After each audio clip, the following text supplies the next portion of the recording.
Hey, everybody. I think I'm live. Oh, it's hard to tell with this.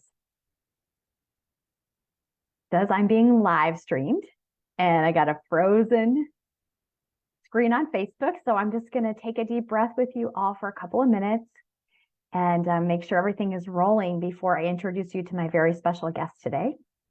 We have something really important to share and somebody really important to share with you. So let's just make sure. Always these awkward moments of pause in the middle of a Facebook Live.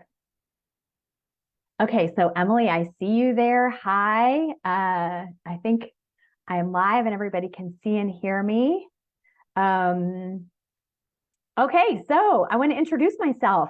If you're there watching this live, I'm so happy you're here. If you're going to watch this on replay, I'm thrilled you're here. Listen, I'm Darcy. I'm the creator of the Vibrant Woman program, and I'm also I'm a founding member of Certified MAF Method health coaches and practitioners. And that MAF is MAF, stands for Maximum Aerobic Function. That's something I'm talking about all the time here and there. But listen, who I have with me today, waiting in the wings to come online and introduce to you, is the founder of the MAF Method, my mentor, and someone I'm honored to call my friend and teacher, Dr. Phil Maffetone. I want to tell you a little bit about Phil before we bring him on live, because listen, we're only going to get him for a few minutes today. He is here to talk about how and why he created the 2-week carb test, and I'm calling it the 2-week carb challenge. I am hosting a free event, which I'll tell you more about at the very end of today's live session. But this is paradigm shifting information. This is something that Phil has been teaching about for decades, and a lot of people are just beginning to catch on. You know, let's just put an end to the silliness of the high carb, low carb wars and talk about the most important piece of this, which is your carb tolerance. Phil is going to tell us about that in just a minute. But listen, a little bit behind his back to introduce him, because he's far too humble to tell you all of the things about him. I want you to know for a second, Phil is this genius who is at least 30 years ahead of his time. He has been teaching, really what we call root paradigm medicine for as long as I've known him. And he started doing this, before I was born. Phil is the reason that Johnny Cash was able to write and record his last song. Johnny Cash had a stroke. And this, alternative doctor, Phil Maffetone, came on board and helped to rehabilitate Johnny after his stroke, after his brain injury. Phil Maffetone is the reason Mark Allen is such a successful triathlete, why he has the success he has. And even though Phil would say, listen, he's not ashamed to talk about all the big name people in music and athletics that he's worked with, I'll tell you, he's so humble and kind that really when I talk with him, we just talk about, the one paradigm shifting person that he helped in my world, which is my brain injured daughter. And so what he has to share with us about the human body, the human brain, and creativity, the aerobic system, what all of this has to do with getting back to our nature and our root cause paradigm. What's really going on? How do we thrive in a human body? Phil's got it and he lives it. And I'm just going to double check if he's here yet because he is. Hi, Catherine. I'm glad you're here. You're about to meet my mentor, Dr. Maffetone. I'm so excited, and I've got to juggle these screens. But listen, we're only going to get him for a few minutes. He reluctantly and very kindly agreed to do this with me and go live today to introduce you to this topic of carb tolerance. I'm going to bring him in. Got him on text message. I've got him on. I think he's coming in. Okay. All right, here he comes. So I can see you coming online. We're only going to get Dr. Maffetone for a few minutes today. Number one, because he's got his priorities. And being here in this online world is not something that is super important or comfortable for him. He'd rather be outside, wouldn't you? Can you hear me? I'm not sure if you can even hear me talking behind your back in front of you. Oh, we can't hear you. Hold on, you're muted. Can you get it? I am muted and now I'm Yeah. not. Yes, thank you, Bless, Darcy. bless Good your to heart. see you. Good to see you again. Long time no see. And thank you for agreeing to do this. A bit reluctantly, I had to drag you into social media today to lay the foundation for what I'm going to do this event. We have 67 people signed up so far, which is pretty impressive, given that I'm launching this carb challenge in the middle of leading up to the Thanksgiving holiday in the U.S. We are in the Yeah, midst of sugar yeah, season. shocking. Yeah, Halloween is still affecting people, and they're buying uh, Thanksgiving treats, and all over the world. I mean, it's the same way all over the world. So if we have people from wherever, Europe or Japan, you know what I mean. Absolutely. I gave a brief introduction. Folks know, I mean, if they're here to see you, they already know a bit about you and your background and your work. I've got some folks who might be new to you here. So I introduced you as the genius that you are with your paradigm shifting, leading edge work. Tell us That's a why little bit. I didn't want to be on because I didn't want to hear your introduction. So I've been waiting in the green room, which is actually blue. That's why I wore a blue shirt because I knew I was going to be on Zoom. They're very blue. Blue's the color of trust. You did right. So we're going to believe you and trust what you say. You've been teaching this for a long time. When I did my first carb test based on what you wrote in your book, absolutely changed my life, blew my mind, was just the beginning. And you're not surprised to hear that. And I just want to invite you to talk to us a little bit about what this 2 week test is, why it's so important, how you came up with it. Well, it's there's actually a lot of stories connected. I'm not going to bore you with all of them or even some of them, but I think how I came up with it is the interesting story that kind of brings it all together. Um, early in practice, when I was still a student, even I was toying with this issue of how do you get people to eat well, to eat better. In particular, how do you get people off of junk food? And it wasn't called junk food back then. That was a term just coined by I don't know, it was the early 80s. I want to say 83. And but sugar was a big health issue back then, before then. And so um, I, I, I couldn't. So in the beginning, I would just say to people, look, just cut down on sugar and gradually replace those calories with healthy foods. Um, and it was really not very successful. Giving people that option was it was a failure. And then I thought, okay, I'm gonna figure out the proportions, percentages of carbohydrates, fats, and proteins in their diet, and say, look, this is what you're eating. You're 70% carbohydrate, 15 fat and 15 protein. I want you to bring up the protein, bring up the fat, and bring down the carbohydrates. So you're at a 40, 25, whatever, based on what I found in my evaluation. And that was a failure as well because uh, they they they they couldn't really. I think what I discovered was it was difficult because people didn't understand how valuable this could be, and that meant how did it make them feel? Yeah. And like a lot of things that we have in our society, we join a gym, and eventually, as the weeks and months go by, we see some muscles, and we see that we're getting stronger.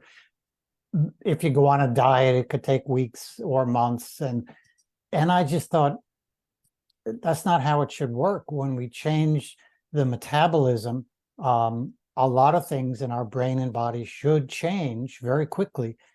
And so I thought, look, let's just get them off all the bad stuff, get them on the good stuff, and be very strict, so that they could feel how wonderful it is um, to be healthier again. And I originally did it for 10 days, and I found that it was much better, much more successful.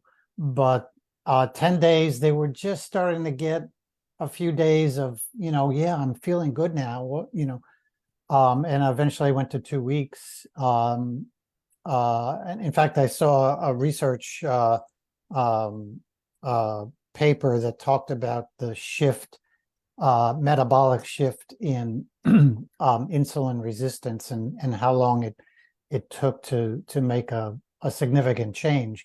I mean, you change things after your second meal. It only takes 2 meals for you to shift metabolism, to begin that shift in metabolism. And some people feel it right away. Sometimes the next morning they just feel suddenly better. And in the beginning it was, okay, now I've got this 2 week thing. What am I going to call it? And it was really a challenge. It was really a test for you to see how you feel. And I called it the 2 week challenge, but I didn't like that word challenge. It seemed challenging. The test was, I don't like the word test. People are afraid of tests, but it kind of stuck. And in the beginning, it was like, okay, I'm going to do this for health reasons. Let's get healthy. And then I noticed people were losing weight quite quickly. And I thought, well, maybe this will be a good weight loss program. And I thought, well, that's silly. I don't want to have a weight loss program. I don't want to have a program. And then it was good for people who had inflammation. And then I thought, wow, this is a great inflammatory, fertility. I mean, I've got all kinds of interesting stories about improving fertility and women getting pregnant who couldn't, despite all the stuff they went through. And I thought, wow, this, and people, would send me patients, friends of women who got pregnant who couldn't, would send all their friends, and they'd come in and say, I hear you have a great fertility program. I said, well, no, I have a program of evaluating you and then making some recommendations based on your needs. And so it just evolved as a sort of an all-purpose thing, including for athletes who sometimes, the MAF test from day 1 to day 14 is night and day. Again, most people by 14 days, their metabolism has shifted, they're stabilizing. It's not like going into ketosis, and you don't need to go into ketosis to do the 2 week test. There is something called the ketosis. I forgot what it's called. The 2 week Like ketosis 2 week test. keto or something. Yeah. Yeah, something. Everybody silly. likes that keyword keto now. So if you Yeah, say that, yeah, it sort it's of like triggers. Yeah. the You and I. bandwagon. Yeah. So for athletes, obviously, but it's a human thing. This is what humans did for millions of years. We ate like this, and we thrived. Obviously, that's how we got here. So that's the quick story. I'm going to keep you for a few more minutes if I can, because there's a couple of nuggets I want to pull out of there. Sure. What you're talking about there is, well, two things that I kind of want to point out to people, because a lot of people are going to see this, and I know you know this. They're going to see the 2 week test, and they're going to think to themselves, I could do anything for 2 weeks. And there's a lot of other things out there, a 5-day reset, a 14-day cleanse, and people love to do this. They love to get a reset and feel better, and then go back to their, the things that they're used to, right? So how is this different? Why is this different? Well, the big feature, I think, is that it helps you become more intuitive, more instinctual, so that you you feel how bad you really feel when you eat a little bit of sugar, or when you eat a meal with bread and potatoes or whatever. Um, Animals, we have this intuition about what to eat and what not to eat. That's why animals will smell their food before eating it, and humans just stuff it in their mouth. And so we've got to move away from that into that intuitive, instinctual factor, so that because the what happens at the end of that 2 week period is you start experimenting a little bit with healthy foods to see how carbohydrate intolerant you are, how insulin resistant you are. So if you do the 2 week test and you feel wonderful after 2 weeks, now you're going to experiment every other meal, because back-to-back meals can throw things off in terms of your intuition. In terms of how you feel. So every other meal, you might add some lentils, you might add a small piece of fruit, or some other natural carbohydrate. And if you bring back signs and symptoms from before you started, then you know that a serving of lentils or a small piece of fruit is not compatible with your physiology right now.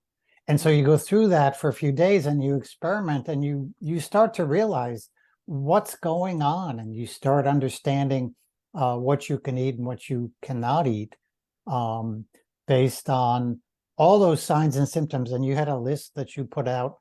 That list is really big. It's way bigger than that. There's so many things connected with this, because insulin resistant, carbohydrate intolerance, which is a better word to use, because as soon as you mention the word insulin, people kind of, they get confused, or they say, yeah, I'm not diabetic, so that doesn't apply to me. Not yet. But how carbohydrate intolerant are you?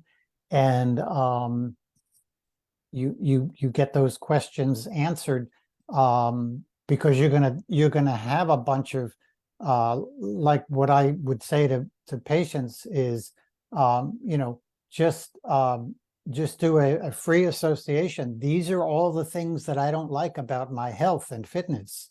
Tell me about all of them. Okay, now we've got this long list.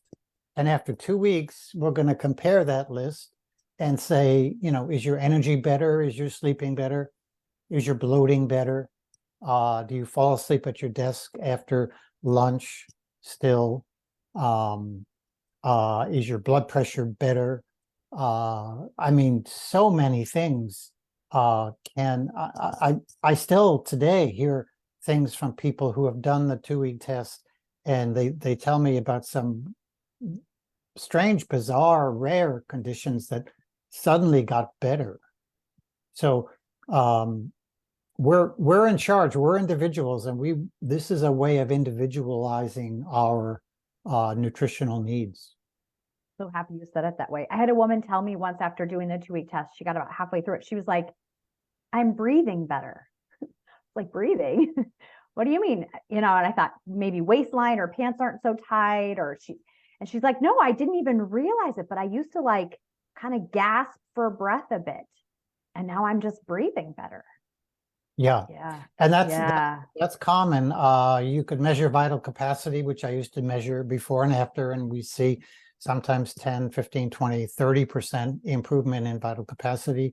Wow. It's one reason why I think people sleep better, right? Because at night everything kind of slows down, and if your breathing is not good and everything slows down, your oxygen intake may be impaired. Excuse me, impaired. But also people who have asthma, whatever you want to call it, exercise-induced asthma is the same as asthma. um, it's a miracle for those patients, because suddenly, and sometimes it's just a few days, they say, I haven't used my inhaler, since 3 days or 4 days into the 2 week test. So it's, yeah, so many different things. It is. I'm going to share with people the article, your white paper on carbohydrate intolerance, because I think there it has the absolute best. Number one, the list of the symptoms is much more complete than either you or I write in our articles, and I'm always posting about this, trying to give like the big ticket ones, or the ones that resonate with the most people, or maybe the ones that are the most surprising for most people, so they can kind of have, always trying to lead people to that aha moment, like, oh wait, maybe this is what it could be for me, right?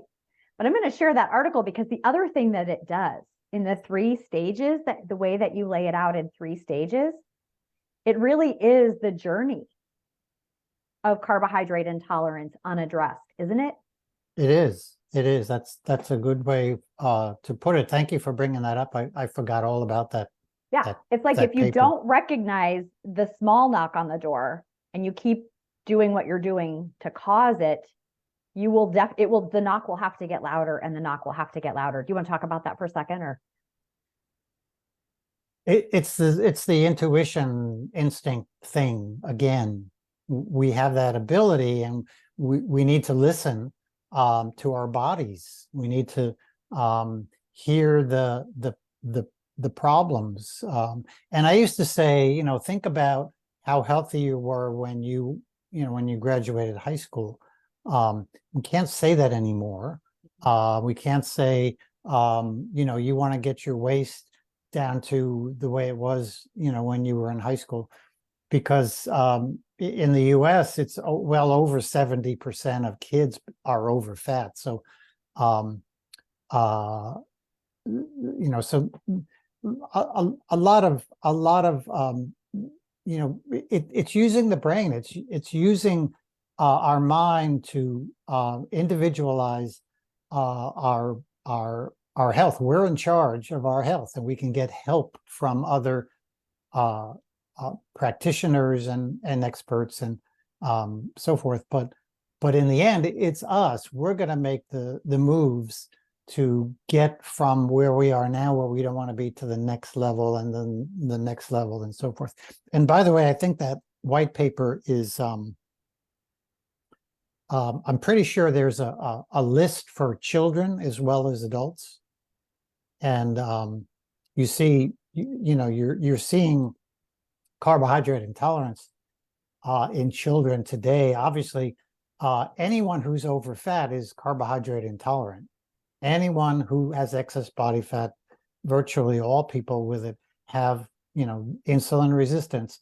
And so once you say, oh, well, my waist to height ratio is such that it tells me that I'm over fat, you don't have to go on any further. But it's nice to make a list of all those conditions you have, all those symptoms that you have, because you want to understand what's really going on and how things are changing. I'm so happy you said it that way too, because I think so many people are so lost in the weeds of this. Like, the way that it's talked about in the mainstream paradigm, it looks like there's so many different things going on. It does, and that's the sadness of the medical model, which is that, you have this condition, we diagnose this condition, and we diagnose that condition, and there's no relationship. Well, if you look at carbohydrate intolerance, if you look at insulin resistance, if you look at over fat and inflammation, they're all a ball of these three things.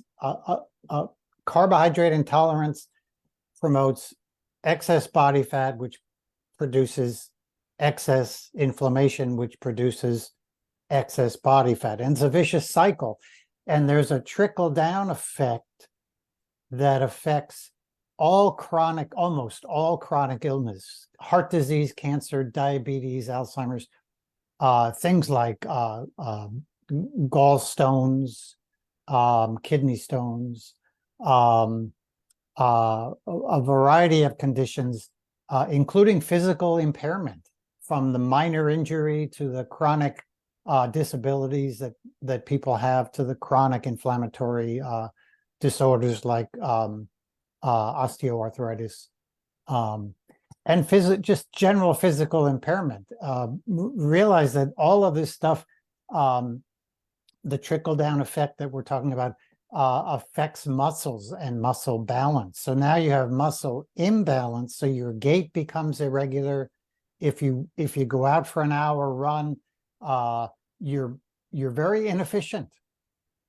Your heart rate's going to be higher, and if you are running by heart rate, you have to run at your heart rate, and it means you're going to run slower. If you're a competitive athlete, it means you're going to compete slower, because you're not an efficient machine. You want to promote things that help muscle imbalance. You want to get rid of muscle imbalance so that your gait's better, you move smoother. Anyway, I mean, that's the big picture. You've got these primary problems up here, and the trickle-down effects are way down here, and there's a ton of them, and we don't want to focus on them because they're signs and symptoms. We don't want to treat symptoms. We want to find the cause of the problem and address it. And that's why when you do the 2-week test, so many things can get better. So many things. Gosh, and that's really it. I'm just so glad you can put such exquisitely clear words on all of that. I just hope people can just simmer in that and hit replay and listen to it again and just let that imagery sink in. Well, you do a pretty good job yourself of putting that together and explaining it to people. And sometimes people need to hear it different ways from different people. It's not easy. It wasn't easy for me as a young, teenager, when I realized I was addicted to sugar.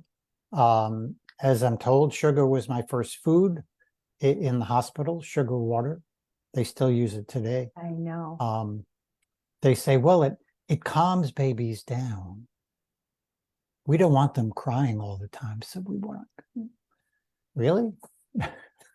So terrible for the brain. It's amazing. It's amazing. But if you're sugar addicted, which is a big part of the individual's makeup, they're addicted to sugar. Just hearing that you're not going to have sugar for 2 weeks is enough to make them run the other way. It's hard. It's that way for heroin addicts, alcoholics, people who smoke cigarettes, and have other addictions. Addiction's a tough one to deal with, but when are you going to deal with it? This is the time to do it. In fact, what I found out in early on in clinical practice is that the addiction of sugar was a primary problem, and the addiction of other things was below it. So if I was trying to help somebody get off cigarettes or alcohol or cocaine, I would say, look, don't worry about any of that stuff for now. All we want to do is get rid of the sugar. And as soon as we get rid of the sugar and they kind of get off it and they're feeling okay, they're usually now, they'll come back and say, yeah, I've cut my cigarettes in half in the last week because I didn't feel I needed them anymore.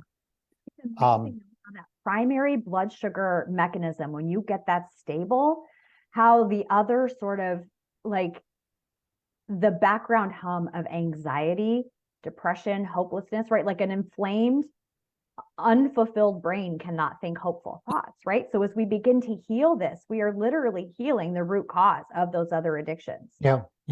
The mental, emotional signs and symptoms are improvement of those symptoms is incredible. It's among the most miraculous things I've seen in practice. Yeah, which brings me to why I want to do this. Like this, I feel like this is the way to heal the world. Get people with healthy brains and healthy bodies, and they step outside of that being driven by that high and low blood sugar instability cycle, by those food addictions. Well, we have a serious worldwide epidemic of brain dysfunction.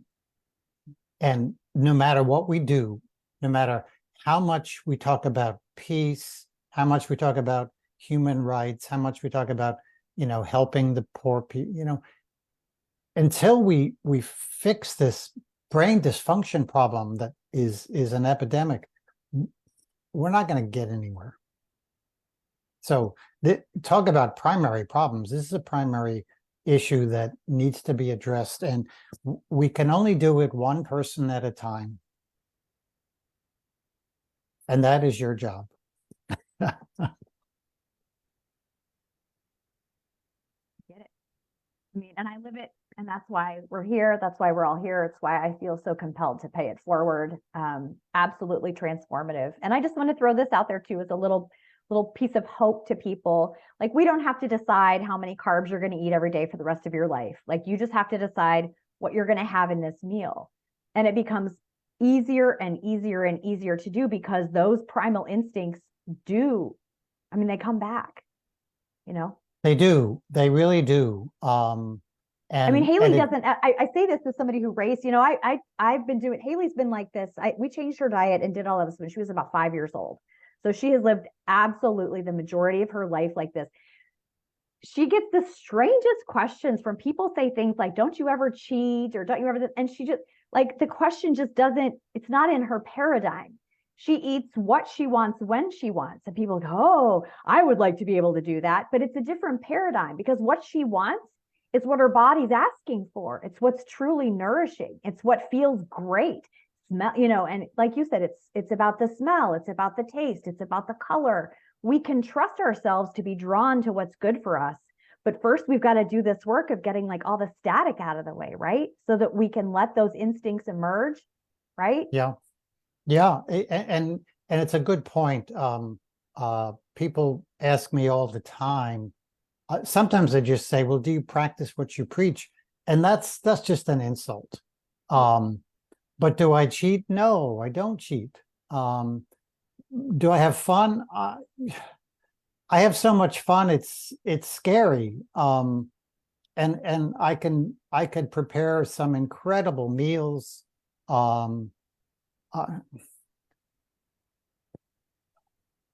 It's about priorities. What do you want to live a healthier life? Do you want to be a better athlete? Do you want to be a better parent? Do you want to have a better brain?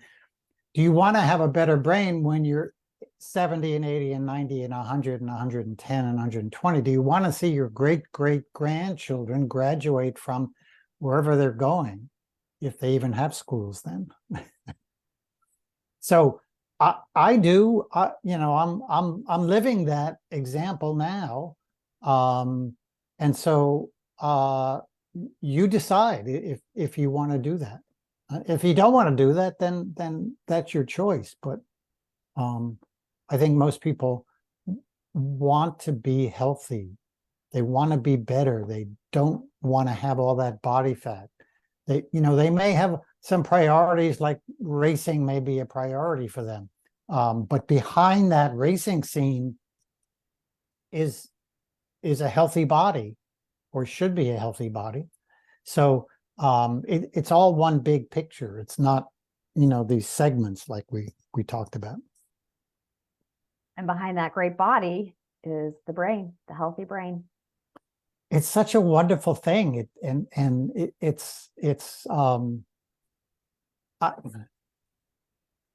It's wonderful. I love first waking up in the morning as I'm coming out of deep sleep, because I've spent the night and my subconscious mind has been really busy, and I want to see what it's done.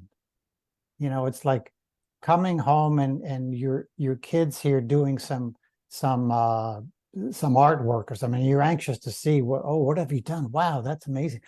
That's what I do in the morning, and I'll sometimes lay there for 10, 20, 30 minutes, an hour sometimes, just pondering this amazing work of my subconscious mind. Sometimes I get up right away, like this morning, I had a song that was sitting there waiting for me. What a wonderful thing that was. And then I had to delay making coffee because I had to write this song. So we have this wonderful mind, and we need to grab it and see where it takes us, and it will take us to some amazing places until the day we die. It'll just keep getting better and better. That's so beautiful. Thank you for being such just a beautiful living example of this. Well, thank you. I got one last question for you. And I think you've already really answered it, but I just want this to land home. Is there anybody that should not be doing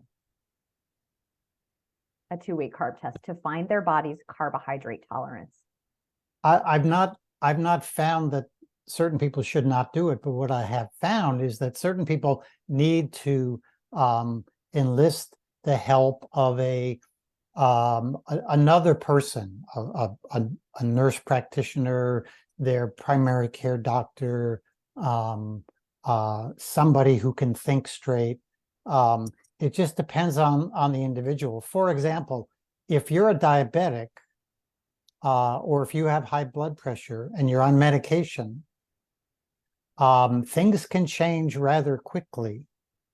You can drop your high blood pressure down to normal in 2 or 3 days. And if you're on medication, you're now over medicated. That can be dangerous. And of course, those individuals should have a blood pressure cuff at home that's accurate. You know it's accurate because you brought it into a healthcare practitioner to compare it with. And you're going to always be ideally within a couple of millimeters of systolic and diastolic pressure. But the same with diabetes. If you're on insulin or something else, and your blood sugar changes significantly, you can get in trouble. So you've got to. That doesn't mean you want to do this slowly. It means you've got to monitor whatever it takes to monitor. Blood pressure is simple. Other things change quickly that aren't so serious to monitor, like triglycerides. I've seen triglycerides go from 700 to normal, down to under 100 in 2 weeks. That's pretty dramatic. But you won't feel that. You won't get hurt by it. Your health practitioner will be very impressed upon seeing that, and he or she won't want to know what you did, but they might want to know what you did. They might also say, well, it couldn't have anything to do with how you changed your eating. Yeah, sometimes these things happen. Yeah. Interesting. Gotcha. And what about for children? I think for children, it depends on the child. It depends on the age. I think with children, you often just do it. You don't say we're doing this. You just, and this is an issue with a family. This can be a wonderful family thing. I've not seen families succeed in getting healthy when one person is on one diet and another person's on another diet and somebody else is sort of doing free-for-all stuff. If you want a healthier family, everybody should eat in a healthy way. And you'll probably discuss, and the articles have discussed, what do you do when you go out for dinner? What do you do when you go to a party? What do you do? It's like an alcoholic going to a bar. If you're not really over the alcohol addiction, you shouldn't go to a bar. But once you do get over it, it's no big deal. Yeah. I call it the bakery test with sugar.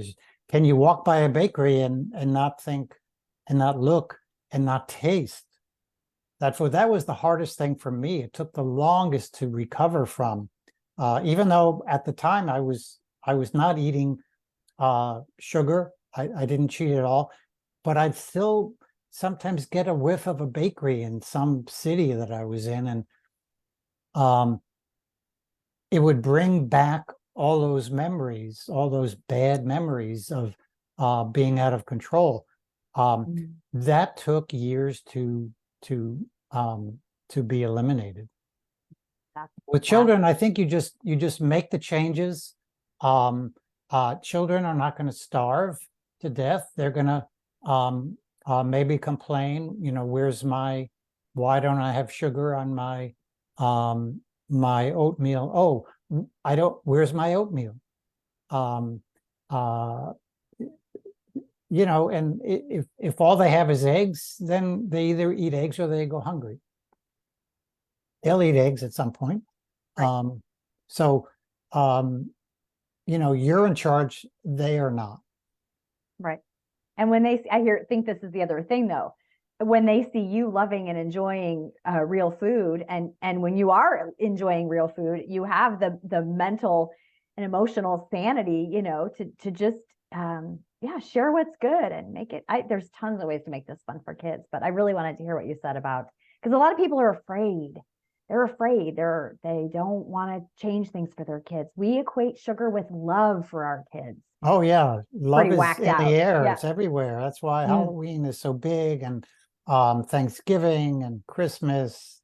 It's all about candy canes, and of course, then there's New Year's, and then there's the Super Bowl parties, and then there's the diets. Of course, Valentine's Day is when is that? Oh, it's the same month. February, yes. We only get a little window in there, like at the end of January, It's when the gyms make their big boom. So anyway. Oh, yeah. That's, yeah. Oh, anyway. What you said, we need to wrap this up, I know, and you've been on for more than 5 minutes, I hate to tell you. But don't look. So what you said about the bakery test is so fascinating to me. It reminds me of what sugar can really do, that it can be how it can be stimulating, like a dopamine release, like chewing food and the taste of certain foods. That's exactly what it is. Makes us happy. And so dopamine release. Yeah. It's the connection with addiction. Yes. And it won't be long now, because all the information is applicable. The consensus about sugar being an addiction is there, and at some point, the mental health folks will say, "Well, we've determined that sugar can be addictive." Yeah. What that'll mean is that people will get more grants to do research. That's going to be the main reason. But we already know it's addicting. If you've ever tried to get off sugar, you know what it's all about. Which is why a big part of this, and I'll talk about it inside the carb test, folks, but we're going to talk about the other healthy ways to get that dopamine that we need, right? We need our feel-good neurotransmitters. Yeah, I mean, we want to feel good. We want to take advantage of our biology and do all these feel-good things, because life is all about having fun, and we don't want to ignore that. Well, your time is so appreciated here. I know your time is valuable. And I just want to say this, like, this is something that is so important. There's a lot of people new to this, and they're going to try this. And for you, Phil, I know this is something that you can speak so well about, but you are so far on the new leading edge of what your work has led you to. So we appreciate you kind of taking the time to do this primer with us. Well, thank you. I appreciate all you're doing with this work, and I know it's been a long time. We met, gosh, I don't even know. I try not to. Yeah, you've been doing this a long time, and it's really wonderful to see that you're still at it, and you're successful, and you're a living example. Yeah, I did. I mean, I will say I did my first carb test almost 20 years ago. And I'm ageless for one, but I keep track of my daughter's age. So that helps. She was like 10 when I first did this. Lost 4 pant sizes in, less than 2 weeks, started waking up in the morning without my alarm clock. Did it for 2 weeks. And then like on day 16, dove into a pan of brownies, right? Because I was done. I did it. And so I think that's the other beautiful thing that this teaches us. It's not just how to get healthy and how to do the right thing. It's literally an up close personal lesson in cause and effect. Because when you go back to that stuff and you feel so bad, you begin to realize, wait, that's what I'm doing to myself. And that's why it's not cheating. Why would I cheat myself? Why would you cheat? Like, why wouldn't we just continue to love living in a healthy body and let that be enough? What a deal. What a deal. And Well, it's very real too. It's a real deal. And so it's all up to the individual. Righto. Thank you for your time.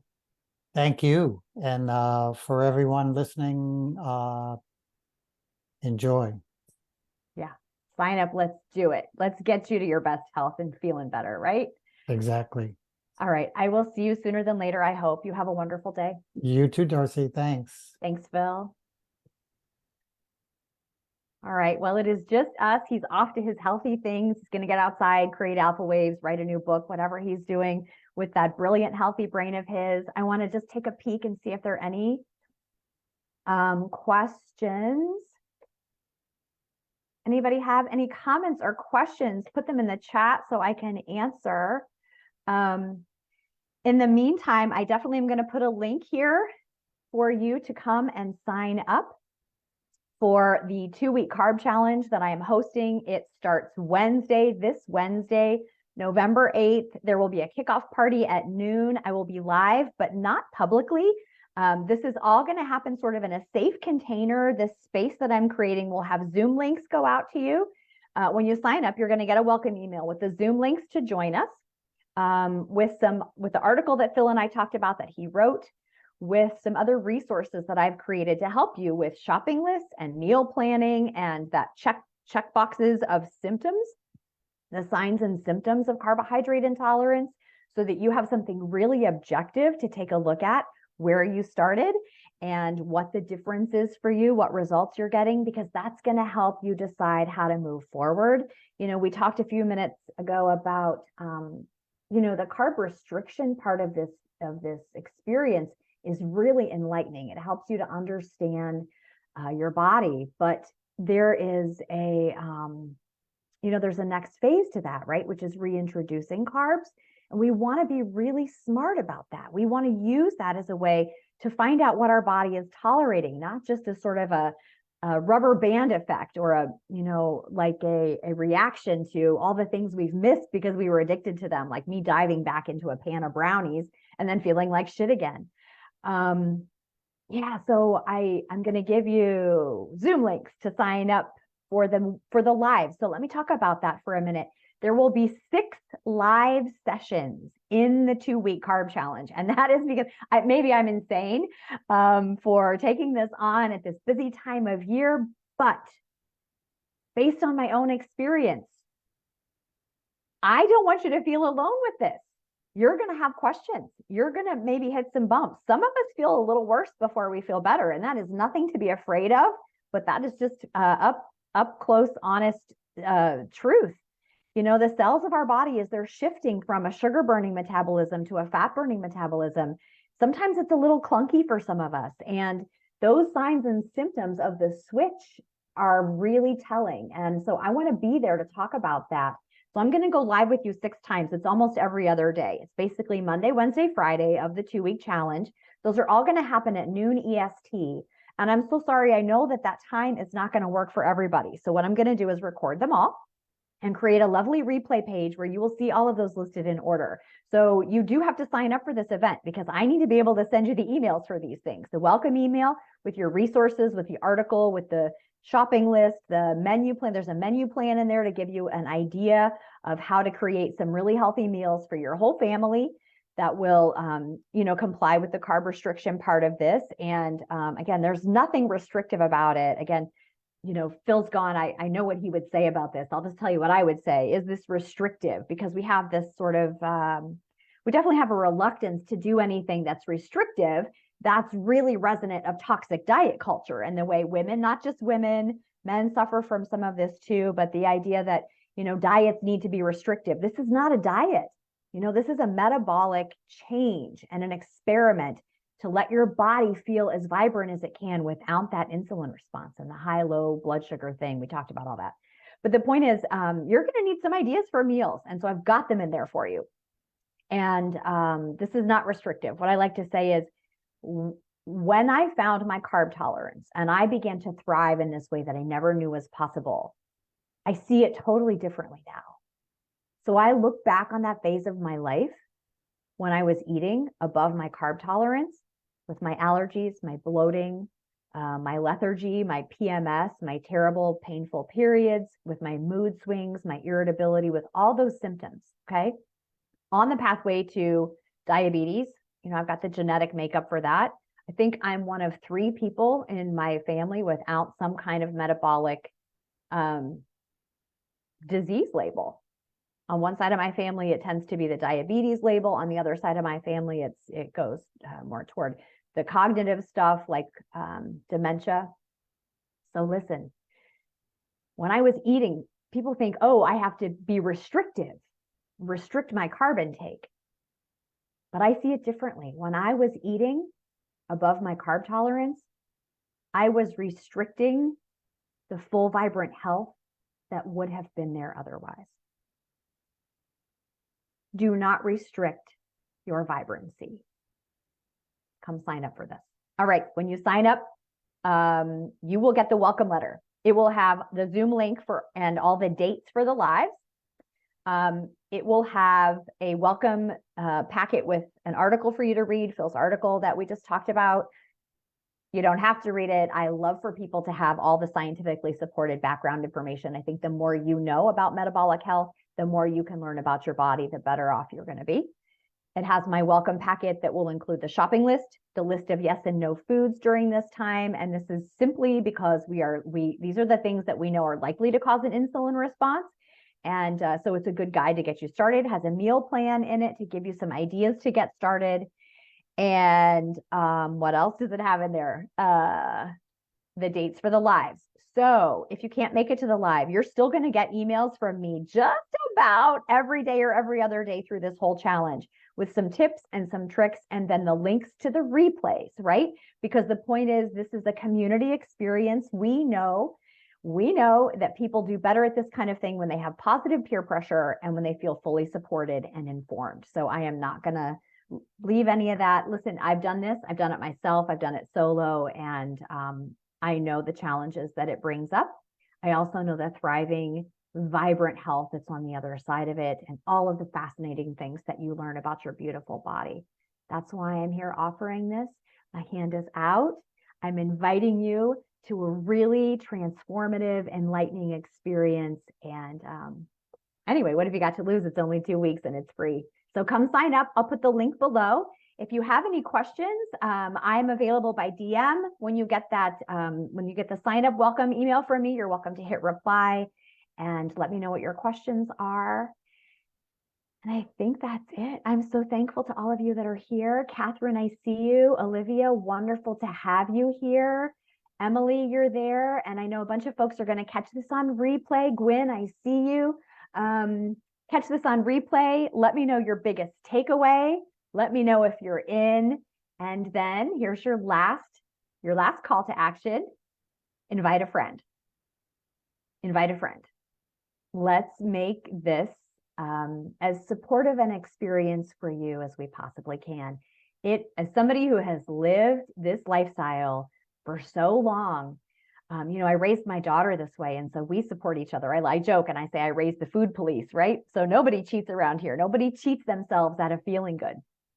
But the more people you share this with, number one, the more this work spreads, the more people who get to feel good, and the more connected and understood you get to be, right? Because it can be a challenge to eat in a healthy way and live a healthy lifestyle in a modern mainstream culture that's had a lot of toxicity in it.